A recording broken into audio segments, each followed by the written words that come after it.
guy, Ralph Sampson, the Hall of Famer, former Sacramento King, legend at the University of Virginia, one of the nicest guys, big fella. Ralph, welcome to the show, man. I'm glad we were able to get you on.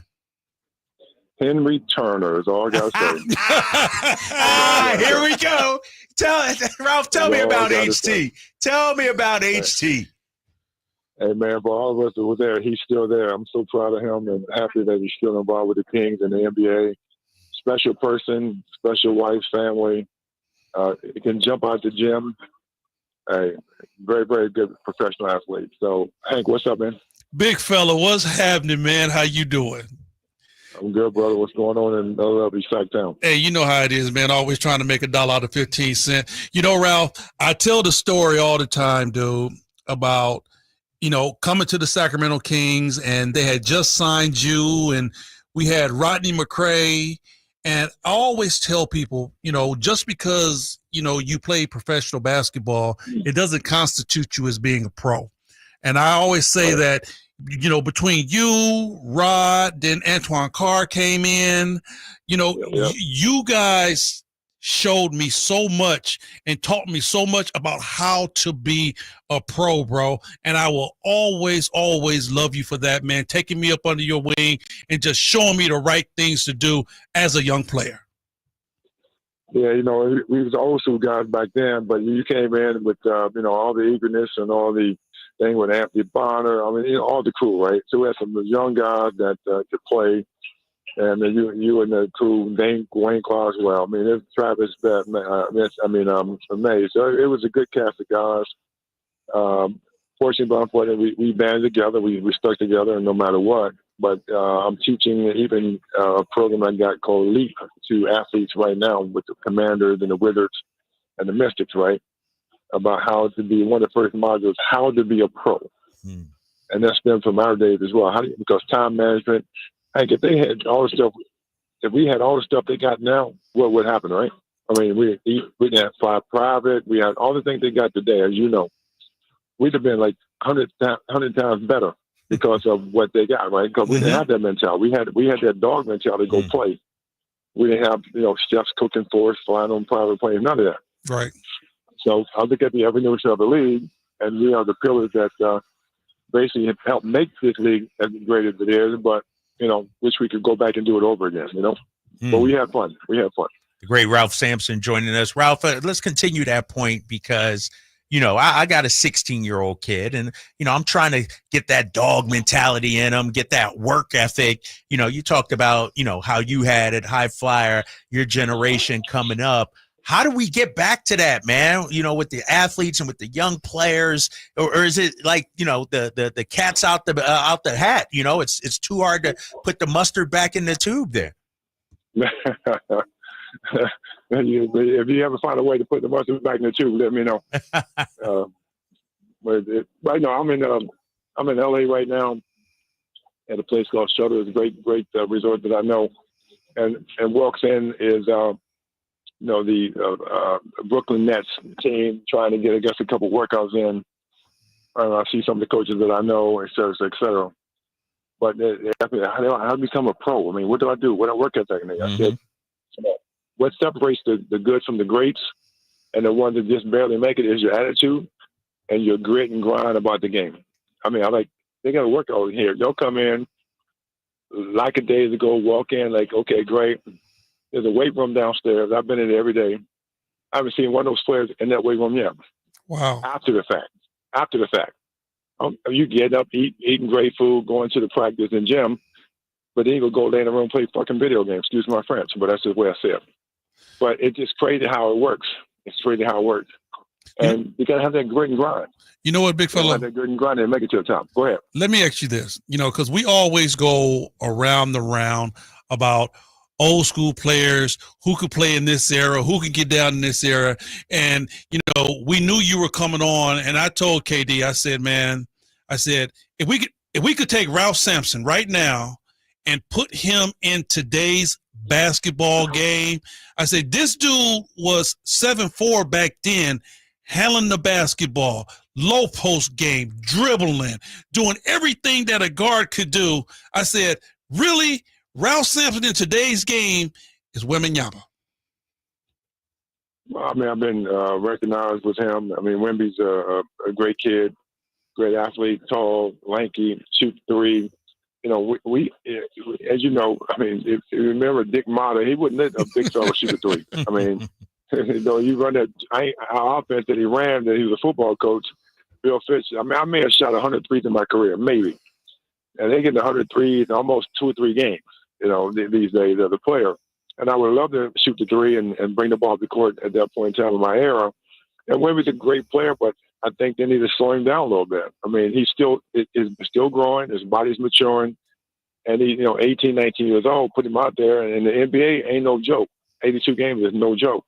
And I think they find out. So hopefully they, like they did Embiid a little bit, right? Hold him back a little bit.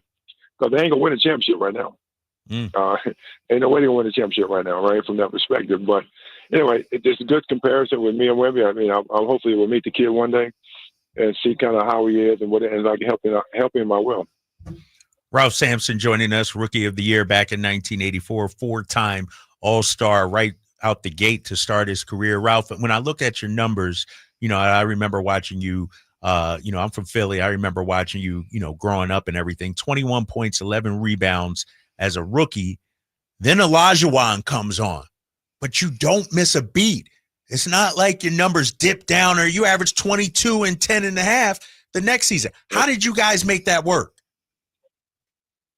Well, I mean, I've been asked that question before, and when we was able to get that pick, they came to me and said, well, we'd like to start this thing called the Twin Towers. Are you down for that? I said, yeah, I'm down for it because I don't have to play in the post. I don't have to get beat up every night. Let me get a dream, sit down there and get beat up all night long, and I can play in the wing, which elevated my game to where I should have been at that point in time. So it was a match made in heaven for me from that perspective. But ironically, when I met you guys, whatever, I was in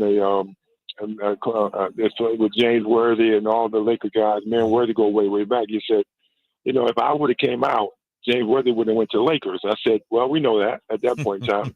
But I would have played with Kareem. I had the Twin Towers then. Yeah. They might have traded Kareem to the Knicks. Who knows what would happen at that point in time. But playing with the dream was a match made in heaven. Wow. And I'll tell the story, Ralph, real quick. You thought about coming out after your junior year, I think it was, but it was a coin flip between who? The Clippers and the Lakers, I think, or something like that. And, the legend is you didn't want to go to the Clippers, so you went back to school.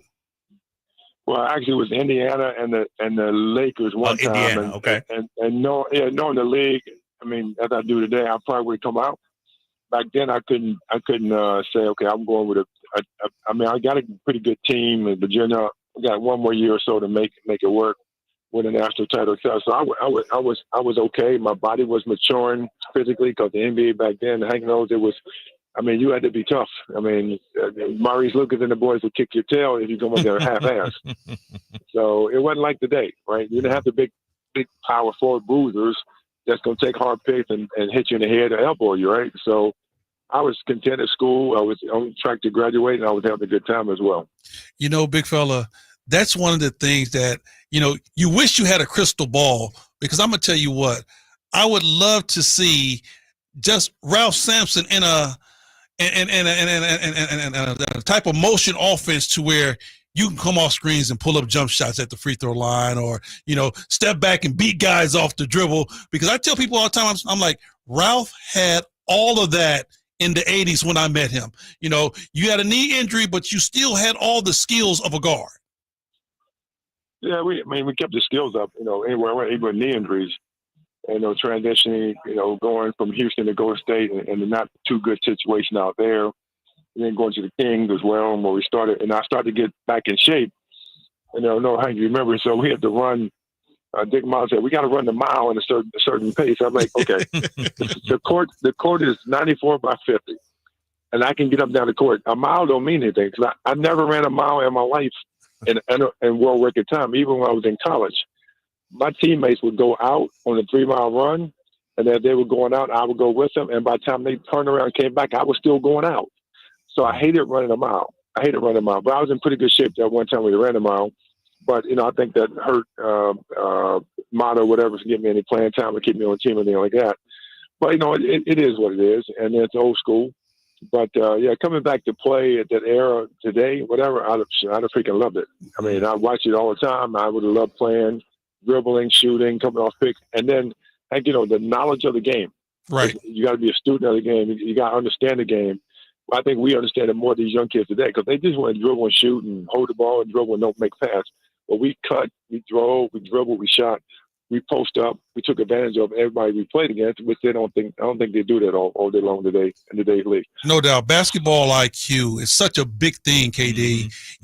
Now I would say this: that's what separate good players from great players. Because back when we played, everybody ran jump and dunk. Everybody. I mean, every night, especially at my position, I had to see Dominique one night, Clyde Drexler the next night, all of these guys, and I even said, Mike, all these guys that were crazy athletes, but what made those guys elevate to the next level? Dude, that basketball IQ, you had to have it. IQ and grit. IQ and grit. I mean, Mike will tell you all the time, we tell you all the time, IQ was there in it. So if you didn't, get jumpers up or play or whatever, I mean, you don't get to tailbeat every night. And we wish, like I said, we had the opportunity to play in the day's league, because I mean, you can play in the day's league and you'd be jumping and dunking on everybody. Oh yeah, just the way it goes. Just the way it goes. Ralph Sampson joining us, the Hall of Famer here on the Drive Guys. Ralph, a couple of seasons here in Sacramento, and take me back, if you will, to those couple of years. When I look at the roster, Danny Ainge, Antoine Carr, Vinny Del Negro, yourself, I see Wayman Tisdale. I see talent on that roster. How come it was never being able to put together and turn into, a playoff caliber team? Well, Sacramento back in the day was just, like a farm in the middle of a rice field arena. The owners, et cetera, at that point in time, I don't know if they knew what they were doing at that point. Dick Mott was a good coach, but he wasn't a great coach.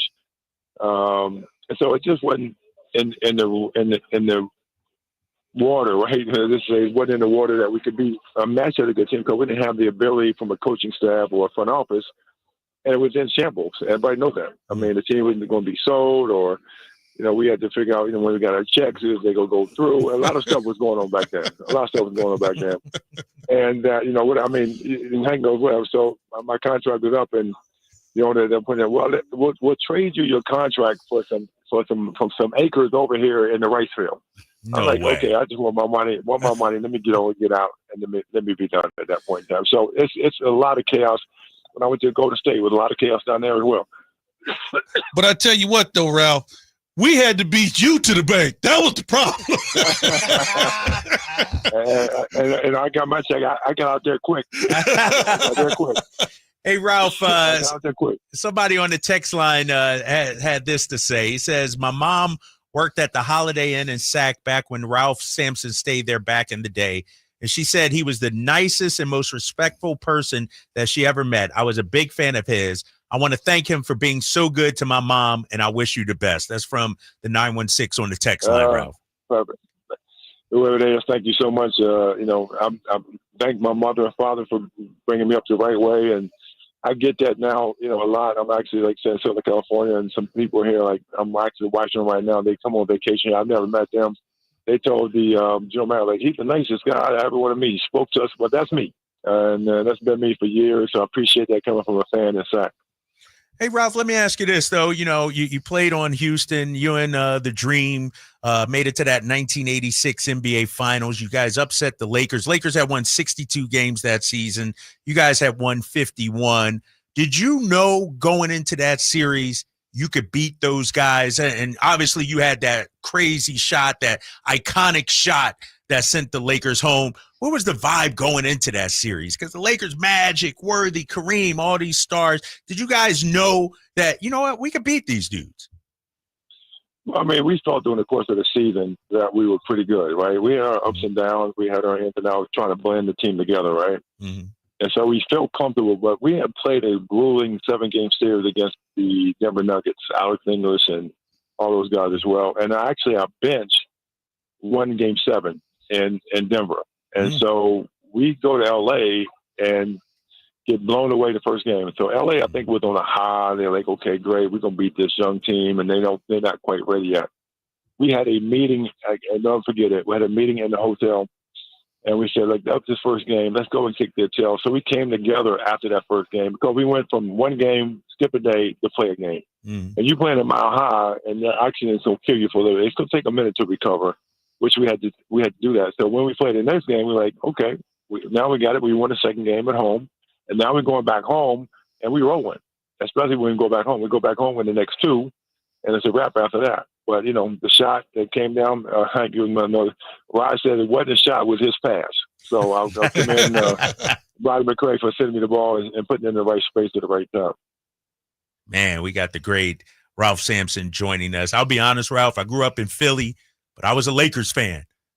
You hit that shot, man, you broke my heart, big fella. And I'm sure you've heard from Lakers fans over the years, it's almost like the Robert Horry shot against Sacramento. It's one is like you can't ever forget that. What was that like, hitting that shot? And just, anytime you watch highlights from the NBA, greatest shots, most iconic shots, that's part of it.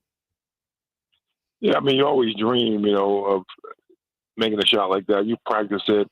I mean, throw it up. It might be jokingly, but we had practiced some of that during the course of the season, just in fun, right? Last 3, 2, 1, you practice on the outdoor course when you're coming up playing, and you want to try to make one of those shots in your career or life. And for me to do it at that point in time, and that important game was pretty fun, right? So it's probably the best shot in my career to get us to the finals. But against Kareem and Magic and the boys was really good. I tell Magic all the time. He'll bring it up every now and then. I see him. He said, "Yeah, I still hate you, Ralph. I said you made that shot." I said, "Well, Magic, you know what I'm gonna say?" He said, "Yeah, I'm you can say we didn't have to go home and pack our clothes and travel because we could probably get beat anyway at Houston." I said, "You're right. We probably gonna beat your butt in Houston anyway, so you didn't have to travel. So thank me for that." But they regrouped as well, right? And won the next 2 years. Yeah. They got mad, got themselves in shape, and won the next 2 years because they had to come back and get that grit on for sure. And you know what, big fella, I'm glad you said what you said when you were a young kid and you're coming up and you're practicing 3, 2, 1, and you shoot that last shot and you hit that game-winning shot. I mean, I tell people all the time, the game has changed, but a lot of things have stayed the same. And I don't care where you're from, what part of the country you're from, every kid that aspires to be an NBA player has had a ball in their hand saying, last second, 3, 2, 1, and it goes. Everybody has done that. Everybody's done it. Every kid, mom, dad, everybody wants to make that type of shot. And fortunately, I was able to get that in an important game. So it's a fun shot to have. You hit the rim properly.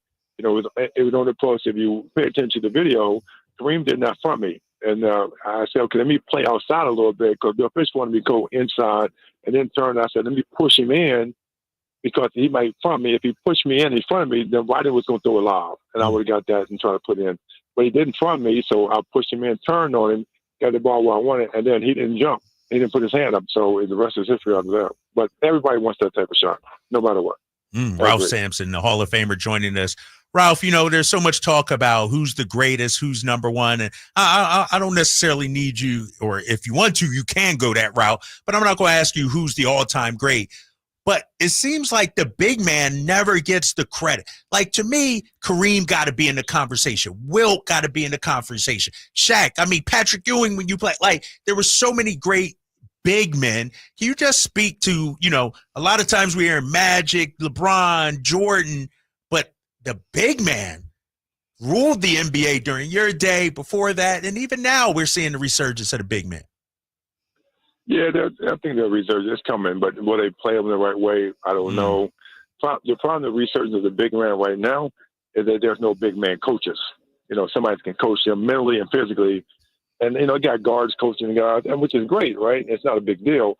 But there's a mental edge that I think I would have with a Wemby than a coach that can teach them how to shoot, because the body is totally different. The levers are totally different. The movement is totally different.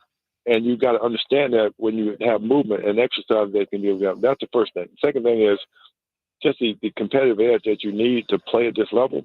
Big man, little man, whatever it may be. It's different at every stage of everybody's career because it's different things. But the most iconic person to me, it should be the logo of the league, is George Irving. I don't care who you are, how you can contest. Thank you, Everybody Ralph. wanted to be the doctor. Yes. Everybody wanted to be the doctor, and everybody wanted to dunk. I mean, go back and look at the video. Doc was dunking on everybody. Everybody. I mean, big, little, small, everybody. So I think he should be the logo and the most iconic person to play the game. I like Mike. I like LeBron, Kobe, all that kind of stuff. But if you go by championships, you got Bill Russell, and nobody ever respects Will Chamberlain. I mean, he's going to do. I don't care what area he might be playing, but he's getting triple doubles, quadruple doubles, 50 points, 30 rebounds, 20 block shots. I mean, Wilt was a phenomenal athlete as well. Kareem doesn't get enough attention as well. And you can't dispute Mike, Kobe, and LeBron. LeBron done amazing things in his body, whatever it is. So to say who's the greatest, there's no greatest. But if you say one championship, it's Bill Russell. And that kind of person to me is Julius Erving. Let me ask you this real quick. We got this thing that rolls around now in the NBA. They're talking about ring culture. Ralph, tell me something. Was there anything else more important than winning a championship? No, not really. I mean, you won. You played to win a championship. I remember my second year or third or whatever in Houston, and I made some statements in the press, and Bill Pierce got mad. Like, just freaking turn us loose. You need to just, you're trying to control the offense, control the defense, turn it, because I think we can win. And that was the year before we went to the finals from that standpoint. And we were still lacking a guard, and we had lost some players due to other personal issues that they had, and still went to the finals. And they created a point forward, Rodney McCray and Robert Reed. So, everybody wants to win a championship. I mean, I don't care if you are on a bad team or good team. Oh, I'm on a bad team. I'm going to play now. Well, we're not going to win a championship, so I'm not going to play hard.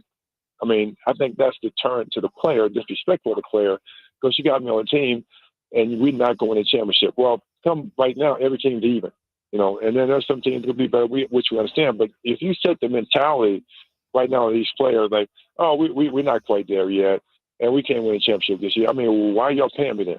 So just hang on and just be a part of something that's going to be a failure. I would not want to be in that situation whatsoever.